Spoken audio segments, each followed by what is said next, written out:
bande de muscles extrinsèques ou superficiels du dos. Ceci inclut tous les muscles que vous voyez congestionnés à la salle de sport, mais sous cette couche se trouve un groupe de muscles timides appelés muscles intrinsèques ou profonds du dos. Comme beaucoup de choses en anatomie, les muscles profonds du dos peuvent être parfois divisés en une série de groupes dans le but de nous aider à les apprendre et à les mémoriser. Cependant, étant donné la grandeur du monde dans lequel nous vivons, aussi diversifié et merveilleux que nous sommes, différentes écoles d'anatomie abordent cette division différemment. Une façon d'aborder la division des muscles profonds du dos consiste à les diviser en deux parties longitudinales. Une partie médiale, qui regroupe les muscles les plus proches des vertèbres, et une partie latérale, qui regroupe les muscles situés plus latéralement. La seconde façon d'aborder la division des muscles profonds du dos consiste à les diviser en couches. Cette division nous donne 4 couches. Une couche superficielle, une couche intermédiaire, une couche profonde, et enfin la couche des petits profonds. La division des muscles profonds du dos en zone peut être retrouvée dans certains manuels européens, tandis que la division des muscles intrinsèques du dos en couches se trouve généralement dans les manuels anglophones. Dans ce tutoriel, nous allons utiliser la division en couches, car elle est plus couramment utilisée. Mais ne vous inquiétez pas si vous avez envie d'apprendre les muscles profonds du dos par partie. Les attaches, l'innervation et les fonctions restent les mêmes. Vous pouvez simplement les regrouper dans vos notes au fur et à mesure que nous avançons. Comme nous avons beaucoup de choses à découvrir, commençons par la couche superficielle.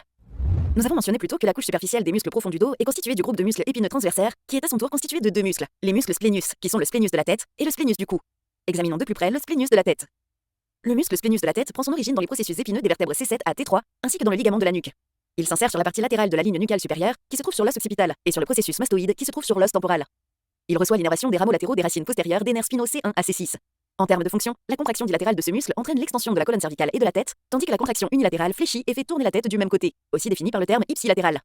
Le muscle splénus du cou, quant à lui, prend son origine sur les processus épineux de la 3e à la 6e vertèbre thoracique et s'insère sur les processus transverses des vertèbres cervicales C1 à C3. Comme le splénus de la tête, il est également innervé par les rameaux latéraux des racines postérieures des nerfs spinaux C1 à C6. En plus de cela, comme le splénus de la tête, la contraction bilatérale entraîne l'extension de la colonne cervicale et de la tête, tandis que la contraction unilatérale de ce muscle fléchit et fait pivoter la tête du côté ipsilatéral. C'est tout pour la couche superficielle des muscles profonds du dos. Passons à la couche intermédiaire. La couche intermédiaire des muscles profonds du dos est constituée d'un groupe musculaire important appelé muscle érecteur du rachis. Et juste pour nous embrouiller un peu, le muscle érecteur du rachis peut être divisé en 3 muscles qui forment des colonnes à l'intérieur du même muscle. La colonne latérale est constituée du muscle iliocostal, la colonne intermédiaire est constituée du muscle longissimus, et la colonne médiale est constituée du muscle épineux. Et pour rendre les choses encore plus compliquées, chacun de ces muscles peut être décomposé en muscles plus petits associés à la région des vertèbres à laquelle ils sont connectés, c'est-à-dire en région cervicale, thoracique et lombaire. Nous discuterons de chacune de ces divisions au fur et à mesure. Ne vous inquiétez pas, on ne risque pas de se perdre. Avançons doucement mais sûrement dans la colonne latérale et examinons le muscle iliocostal. Le muscle iliocostal, notre colonne latérale, peut être divisé en 3 parties. La partie cervicale du muscle est connue sous le nom de muscle iliocostal du cou. Il prend son origine sur l'angle de la 3e à la 6e côte et s'insère sur les processus transverses de la 4e à la 6e vertèbre cervicale.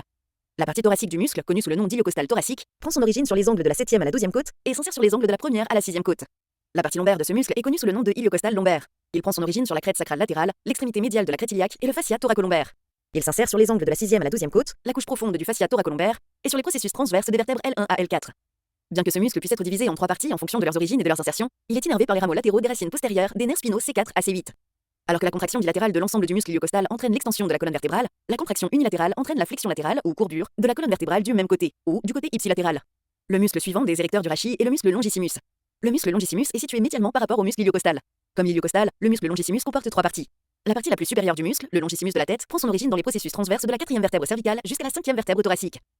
Il s'insère supérieurement sur le processus mastoïde de l'os temporal. La partie moyenne de ce muscle, le longissimus du cou, prend son origine sur les processus transverses de la 1re à la 6e vertèbre thoracique et s'insère supérieurement sur les processus transverses de la 2e à la 6e vertèbre cervicale. La partie la plus inférieure de ce muscle, qui est la partie thoracique, est bien évidemment nommée longissimus thoracique. Il prend son origine de l'extrémité médiale de la crête iliaque, de la crête latérale du sacrum et des processus épineux et transverses des vertèbres L1 à L5. Il s'insère sur les processus transverses des vertèbres T1 à T12 et les angles de la 5e à la 12e côte.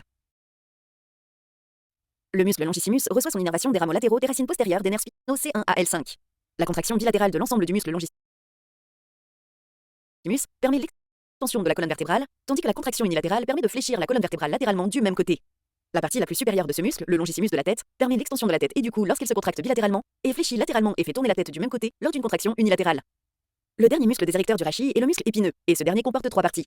La partie supérieure de ce muscle est l'épineux de la tête, qui prend son origine sur les processus épineux des vertèbres C7 à T1 et s'insère sur l'os occipital au niveau de la ligne médiane. La partie moyenne du muscle est l'épineux du cou, qui prend son origine sur les processus épineux des vertèbres C7 à T1 ainsi que sur le ligament de la nuque. Il s'insère supérieurement sur les processus épineux des vertèbres C2 à C4. En général, cette partie du muscle épineux est peu développée, et ses attaches sont assez variables. La partie inférieure de ce muscle, le muscle épineux thoracique, prend son origine sur les processus épineux des vertèbres T11 à L2, et s'insère supérieurement sur les processus épineux de la 2e à la 8e vertèbre thoracique. Comme les autres membres des érecteurs du rachis, le muscle épineux reçoit son innervation des rameaux latéraux des racines postérieures situés le long du muscle. La contraction bilatérale du muscle épineux permet l'extension des colonnes cervicales et thoraciques, tandis que la contraction unilatérale permet la flexion latérale des colonnes cervicales et thoraciques du même côté. Et c'est tout pour la couche intermédiaire. Nous avons bien progressé. Passons maintenant à la couche profonde. L'avant-dernier groupe de muscles que nous examinerons dans ce tutoriel est celui de la couche profonde, qui elle-même est constituée du groupe transversaire épineux et comprend le semi-épineux, les multifides et les rotateurs. Commençons par le muscle semi-épineux. Le semi-épineux est le groupe musculaire transversaire épineux le plus superficiel, et comme la plupart des muscles longs du dos, est composé de 3 parties. La partie de la tête, ou partie la plus supérieure du muscle, est connue sous le nom de semi-épineux de la tête. Elle prend son origine sur les processus articulaires des vertèbres C4 à C7 et sur les processus transverses des vertèbres T1 à T6. Le semi-épineux de la tête s'insère entre les lignes nucales supérieures et inférieures de l'os occipital. La partie cervicale du muscle est connue à juste titre sous le nom de semi-épineux du cou. Il prend son origine sur les processus transverses des vertèbres T1 à T6 et s'insère sur les processus épineux des vertèbres C2 à C5. La partie thoracique du semi-épineux est connue sous le nom de semi-épineux thoracique. Il prend son origine sur les processus transverses des vertèbres T6 à T12 et s'insère sur les processus épineux des vertèbres C6 à T4. Le semi-épineux de la tête est innervé par les rameaux descendants du nerf grand occipital, qui est un rameau de la racine postérieure du nerf spinal C2, ainsi que par les rameaux du nerf spinal C3. Les parties cervicales et thoraciques du semi-épineux, quant à elles, sont innervées par les rameaux médiaux des racines postérieures des nerfs spinaux. En termes de fonction du semi-épineux, la contraction bilatérale entraîne l'extension de la tête et des colonnes cervicales et thoraciques, tandis que la contraction unilatérale entraîne la flexion latérale de la tête, des colonnes cervicales et thoraciques du même côté, avec rotation de la tête, de la colonne cervicale et thoracique du côté opposé. Notre prochain arrêt est le groupe des muscles multifides, qui est constitué de faisceaux musculaires triangulaires qui passent supérieurement et médialement jusqu'aux processus épineux des vertèbres supérieures adjacentes, comme vous pouvez le voir sur cette image. Et encore une fois, nous pouvons diviser notre muscle en 3 parties. Le multifide cervical, qui prend son origine des processus articulaires supérieurs des vertèbres cervicales, le multifide thoracique, qui prend son origine du processus transverse des vertèbres thoraciques ou des processus mammillaires de la 2e à la 5e vertèbre lombaire en dessous de la vertèbre d'origine, et le multifide lombaire, qui prend son origine de la face postérieure du sacrum, de l'épine iliaque postérieure supérieure de l'ilion et du ligament sacro-iliaque. Le multifide lombaire est la partie la plus épaisse des muscles multifides. Et comme nous l'avons mentionné précédemment, le groupe de muscles multifides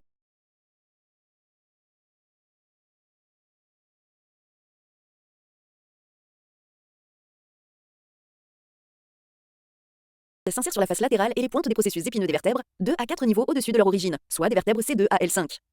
Les multifides sont innervés par les rameaux médiaux des racines postérieures des nerfs spinaux. Et en ce qui concerne leur fonction, la contraction bilatérale entraîne l'extension de la colonne vertébrale, tandis que la contraction unilatérale entraîne la flexion latérale de la colonne vertébrale du même côté, ainsi que la rotation de la colonne vertébrale du côté contralatéral ou opposé. La dernière partie et la plus profonde du groupe musculaire transversaire épineux sont les muscles rotateurs. Ces muscles sont plus développés dans la région thoracique et naissent du processus transverse d'une vertèbre tout en s'insérant sur le processus épineux d'une ou deux vertèbres au-dessus de celle-ci, comme vous pouvez le voir sur l'image. Il ne comporte que 2 parties, les muscles courts rotateurs qui prennent origine des processus transverses des vertèbres thoraciques T2 à T12 et s'insèrent sur les lames des processus épineux de la vertèbre se trouvant un niveau au-dessus de leur origine, et les muscles longs rotateurs qui prennent origine des processus transverses des vertèbres thoraciques et s'insèrent sur les lames ou les processus épineux de la vertèbre située 2 niveaux au-dessus de leur origine.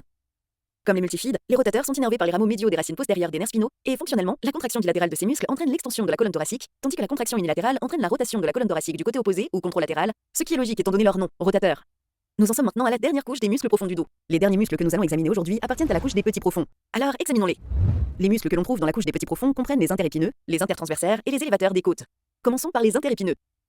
Les interépineux sont une série de petits muscles qui, comme leur nom l'indique, relient les processus épineux des vertèbres entre eux, comme vous pouvez le voir sur cette image. Et encore une fois, comme beaucoup de muscles, ce groupe de muscles comporte 3 parties.